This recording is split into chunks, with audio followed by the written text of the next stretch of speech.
পথ নিরাপত্তায় জোর দেওয়া হলো কোচবিহারের জামালদহে। মঙ্গলবার দুর্ঘটনাপ্রবণ থেলপুর এলাকায় ট্রাফিক ব্যবস্থা ঢেলে সাজানো হলো। সম্প্রতি ওই এলাকায় পরিদর্শন করে গিয়েছেন পুলিশের পদস্থ কর্তারা। মেখলিগঞ্জ থানার অন্তর্গত জামালদহের থেলপুর মোড়ে ট্রাফিকের পরিস্থিতি খতিয়ে দেখতে সম্প্রতি সেখানে পৌঁছন উচ্চপদস্থ পুলিশ কর্তারা। ওই দলে ছিলেন ADG traffic Shri Rajesh Kumar Singh, IG traffic Devendra Prakash Singh, DIG AP north Bengal Awadhesh Pathak এবং কোচবিহারের পুলিশ সুপার দ্যুতিমান ভট্টাচার্য। মাথাভাঙার বেঙ্গল দইমোড়েও ট্রাফিকের পরিস্থিতি খতিয়ে দেখেন তারা।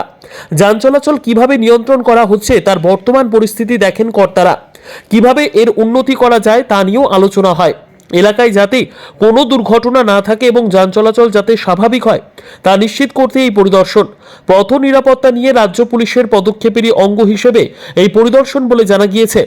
উত্তরবঙ্গে জনগণের নিরাপত্তা নিশ্চিত করাই এর লক্ষ্য বলে পুলিশ সুপার জানিয়েছিলেন। তারপরই মঙ্গলবার মেখলিগঞ্জ থানার ওসি মণিভূষণ সরকারের উপস্থিতিতে থেলপুর মোড়ে ট্রাফিক ব্যবস্থা একপ্রস্থ ঢেলে সাজানো হলো।